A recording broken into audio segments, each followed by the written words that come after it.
साथियों, आजकल आप लगातार वीडियो देख रहे होंगे।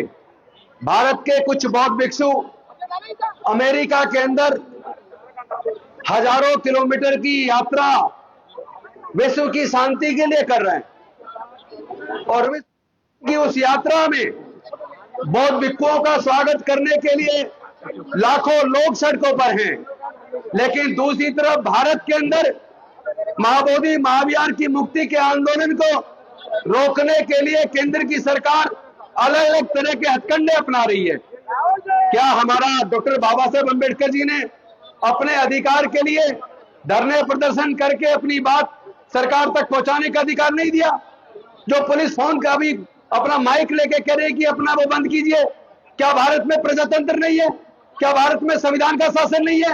वो है कौन टाइम तय करने वाले? अरे भाई बताइए, क्या किसी मस्जिद का संचालन करने के लिए मुस्लिम से या किसी दूसरे धर्म के लोग उसकी संचालन समिति में होते हैं?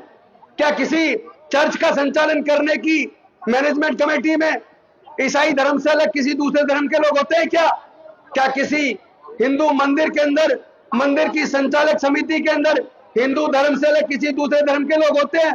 अगर नहीं है तो फिर भारत के अंदर महाबोधि महाविहार की मैनेजमेंट कमेटी के अंदर जितने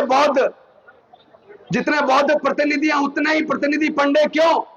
आखिर बीटी एक्ट 1949 जिस एक्ट को खत्म रद्द करके महाबोधि महाविहार बौद्धों को सौंपने का आंदोलन लगातार अनागरिक धम्मपाल से शुरू हुआ और उसके बाद भंते सुरई ससाई जी के नेतृत्व में इसी जगह पर 1.5 साल तक प्रदर्शन चला और अब पिछले लगभग 2 साल से भारत के अलग अलग हिस्से में, यहाँ तक कि महाबोधि महाविहार पर बौद्ध गया के अंदर भी महीनों तक प्रदर्शन चला।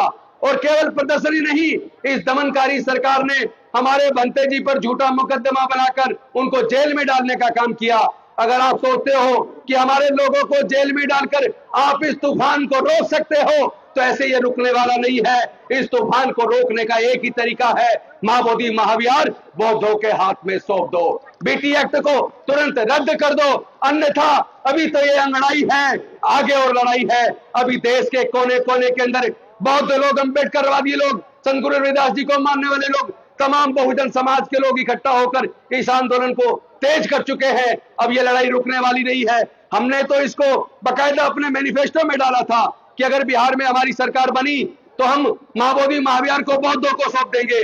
अनफॉर्चुनेटली धोखाधड़ी करके जिस तरह बिहार में उन्होंने सरकार बनाई है, केंद्र के अंदर भी उन्होंने सरकार बनाई है, अगर वो सोचते हैं दमनकारी नीति से, पुलिस के बल से झूठा मुकदमा बना के महाबोधि महाविहार के आंदोलन को आप फेल कर दोगे तो हम गलतफहमी के शिकार हो। हम डॉक्टर बाबा साहेब अम्बेडकर के बच्चे हैं, हम डरने वाले नहीं हैं। हर कीमत पर महाबोधि महाविहार तो मुक्त होकर रहेगा, आज नहीं तो कल। अगर कुर्बानी की ही जरूरत है तो बौद्धों से पहले, बौद्ध भिक्षुओं से पहले उनके उपासक कुर्बानी देने के लिए तैयार है। और हम केवल पॉलिटिक्स नहीं करते, अगर जरूरत पड़ी तो आपका ये डॉक्टर बाबा साहेब अम्बेडकर का सिपाही राजेंद्र गौतम भी कुर्बानी देने के लिए तैयार है। लेकिन महाबोधि महाविहार तो हम मुक्त करा कर रहेंगे। ये लड़ाई चलती रहेगी, क्योंकि ऑलरेडी उन्होंने समय की सीमा कर दी है। इसलिए कहने को बहुत कुछ था, मैं अपनी वाणी को यही विराम करता हूं, क्योंकि अगर हम ही डिसिप्लिन का पालन नहीं करेंगे तो गलत संदेश जाएगा। बाकी भी बहुत लोगों को बोलना है, मैं अपनी वाणी को विराम देता हूं। बहुत बहुत धन्यवाद। जय भीम, जय भारत, जय संविधान, जोहार।